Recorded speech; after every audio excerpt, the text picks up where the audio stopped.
Hello everyone, welcome back to my YouTube channel Chemistry Source, and today's video is going to be on Bohr's model of atom. I'm going to cover this topic in parts, and this is the first part in which I will be telling you about postulates of Bohr's model of atom. So before starting the topic, I have a request to make.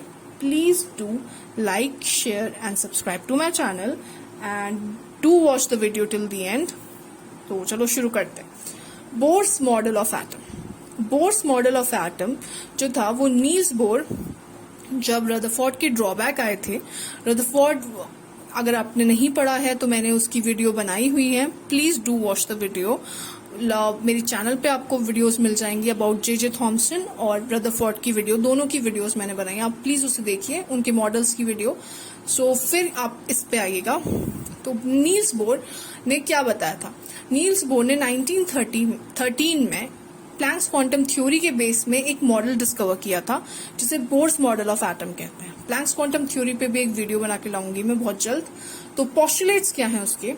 पहला postulate बोलता है कि जो atom है it says the same thing जो बात आपके Rutherford ने कही थी, वही बोला है इन्होंने अपने फर्स्ट पोस्टुलेट में। तो नील बोर्स कहते हैं अपने फर्स्ट पोस्टुलेट में कि एक एटम होता है और एटम के अंदर एक न्यूक्लियस है, एक small heavily positively charge body जो है वो आपका न्यूक्लियस है। इसकी डिस्कवरी रदरफोर्ड ने की थी। तो न्यूक्लियस ने है इसके अंदर और इलेक्ट्रॉन्स इसके इर्द गिर्द ऑर्बिट्स में रिवॉल्व करते हैं, घूमते हैं। ये बात किसने कही थी? ये बात आपके नील्स बोर ने कही थी। दो ये चीज आपकी रदरफोर्ड ने भी कही है, लेकिन रदरफोर्ड इस बात को समझा नहीं पाए थे, लेकिन नील्स बोर ने इसे बहुत अच्छी तरीके से समझाया है। So this was the first postulate by Bohr. अब आते हैं हम सेकेंड पोस्टुलेट की ओर। इलेक्ट्रॉन रिवॉल्व करते हैं only in those orbits which have a fixed value of energy, hence these orbits are called energy levels या फिर स्टेशनरी स्टेट्स। तो बोर कहते हैं अपने सेकंड पोस्टुलेट में कि जो ऐसा नहीं है कि इलेक्ट्रॉन्स हर ऑर्बिट में घूमेंगे, इलेक्ट्रॉन उस ऑर्बिट में घूमते हैं जिसकी कोई फिक्स्ड एनर्जी होती है, फिक्स्ड वैल्यू ऑफ एनर्जी होती है, एनर्जी की फिक्स्ड वैल्यू होती है, वहीं पे इलेक्ट्रॉन घूमते हैं, उसी ऑर्बिट में इलेक्ट्रॉन घूमते हैं।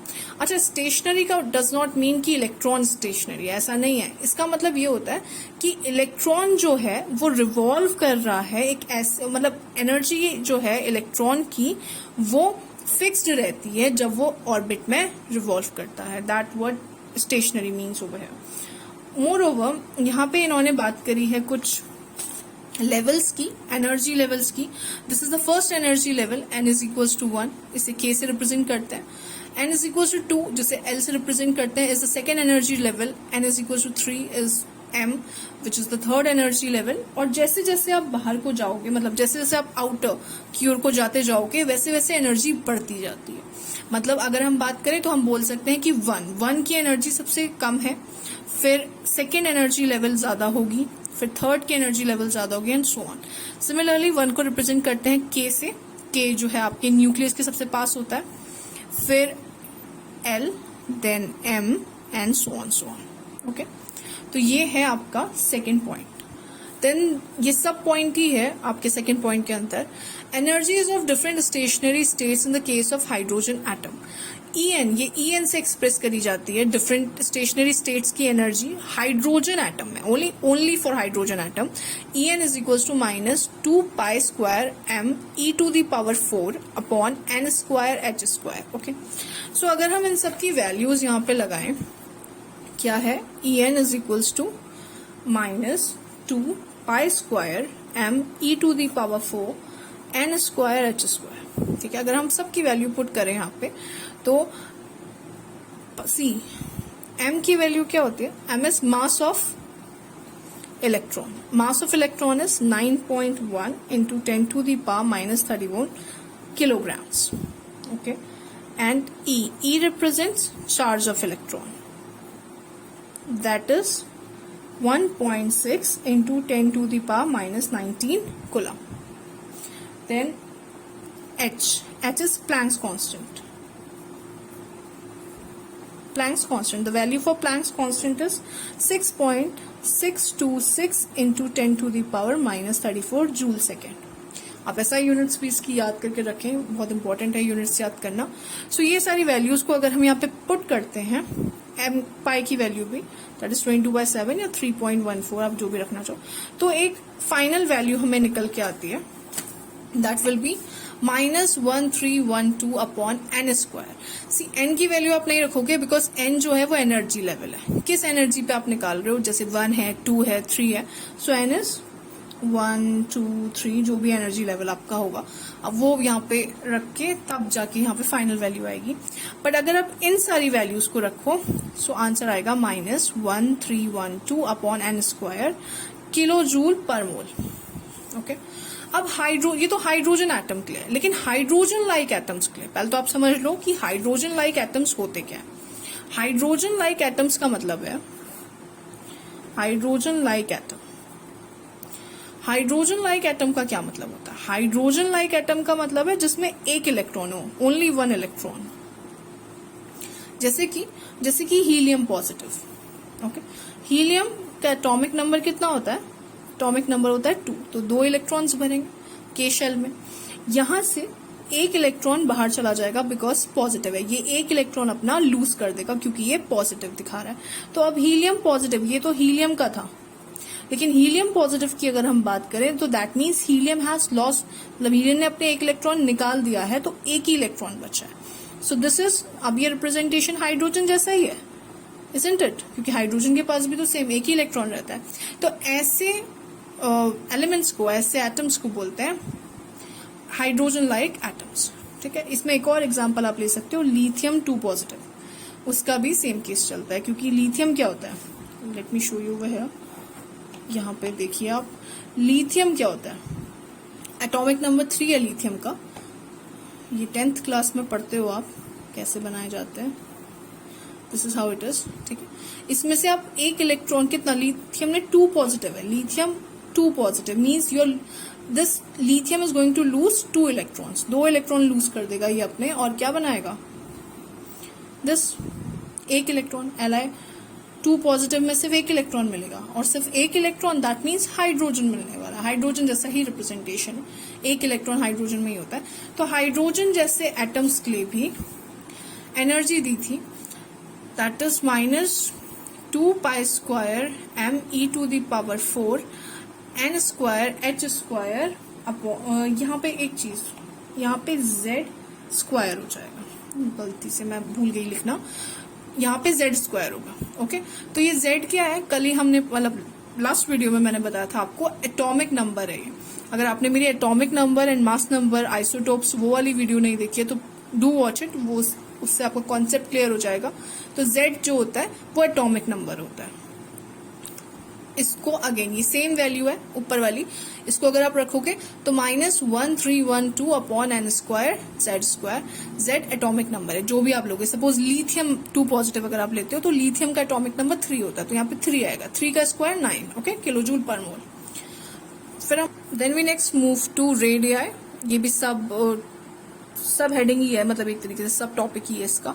Radii of stationary states of hydrogen atom, वो Rn is equals to A0 n square से दिया जाता है।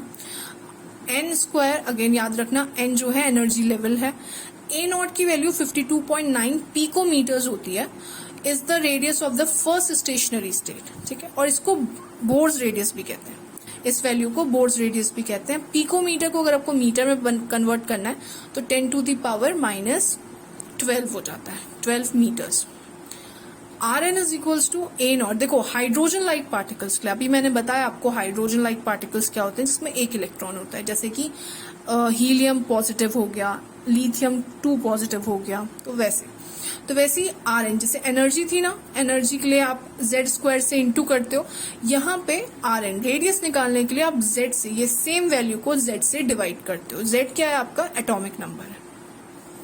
Next we go to velocities of velocities जो है इलेक्ट्रॉन की डिफरेंट ऑर्बिट्स में, वो Vn is equals to V0 into z upon n से दी जाती है।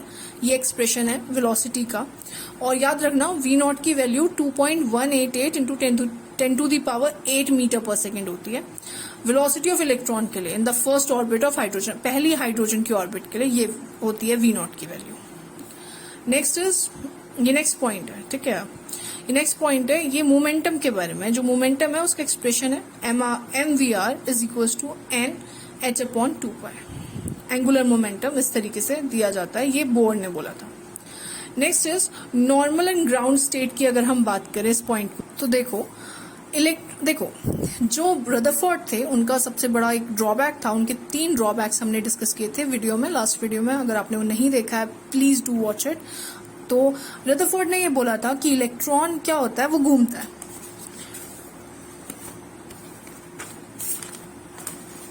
रदरफोर्ड ने ये बात कही थी कि जो इलेक्ट्रॉन होता है वो न्यूक्लियस के सराउंडिंग में घूमता है, रिवॉल्व करता है। और ये बात को मैक्सवेल ने बोला था, उनकी थ्योरी बोलती है मैक्सवेल की कि अगर इलेक्ट्रॉन घूम रहा है अराउंड द न्यूक्लियस, तो कोई भी ऐसा चार्ज पार्टिकल जो अदर चार्ज पार्टिकल के इन्फ्लुएंस में घूमता है, तो उस टाइम पे क्या होता है कि एनर्जी लूज होती है, और एनर्जी लूज करने की वजह से अगर जब इलेक्ट्रॉन न्यूक्लियस के इर्द गिर्द घूमेगा, सराउंडिंग में घूमेगा, तो ये फाइनली एनर्जी लूज करते स्पाइरल जैसा बनेगा ऐसे, और करते करते फाइनली इलेक्ट्रॉन जो होगा वो न्यूक्लियस में गिर जाएगा, ठीक है, अपनी पूरी एनर्जी लूज करके। और इस तरीके से तो एटम कोलैप्स हो जाएगा। इसीलिए तो बोलते हैं कि रदरफोर्ड नहीं समझा पाए थे कि एटम स्टेबल क्यों है। लेकिन देखो वो बात बोर्स ने समझा दी। बोर्स ने क्या बोला, बोर्स ने बोला कि इलेक्ट्रॉन रिवॉल्व करता है around the nucleus, electron nucleus के अराउंड रिवॉल्व करता है, लेकिन जब वो अपनी लोएस्ट स्टेट में होता है, ठीक है ना, जिस स्टेट को उसने ग्राउंड स्टेट बोला है, जब वो अपनी ग्राउंड स्टेट में होता है उस टाइम पे वो कोई भी एनर्जी लूज नहीं करता। जब वो अपनी स्टेट में घूम रहा है तो उस टाइम पे वो कोई एनर्जी लूज नहीं कर रहा है या कोई एनर्जी गेन नहीं कर रहा है, ठीक है। तो इस वजह से क्या है, एटम कोलैप्स नहीं हो रहा है, इस वजह से वो कोई एनर्जी लूज ही नहीं कर रहा है और गेन ही नहीं कर रहा है। और ऐसी स्टेट जहां पे वो है, जहां पे वो ऐसी ऑर्बिट जहां पे वो घूम रहा है, उसको बोलते हैं, ऐसी स्टेट को बोलते हैं ग्राउंड स्टेट। तो अब हम बात करते हैं कि एनर्जी इमिट या एब्जॉर्ब कैसे होती है, ठीक है। तो लास्ट पॉइंट है, ये लास्ट पोस्टुलेट है बोर का। बोर कहते हैं कि कोई भी इलेक्ट्रॉन जो अपनी ऑर्बिट में है, जिसे हम अपनी बोल रहे हैं, मतलब अपनी नॉर्मल स्टेट पे है या जिसे हम ग्राउंड स्टेट कहते हैं, तो जब तक वो यहाँ है तब तक तो कोई भी एनर्जी वो इमिट नहीं कर रहा या एब्जॉर्ब नहीं कर रहा, लूज नहीं कर रहा है, गेन नहीं कर रहा है।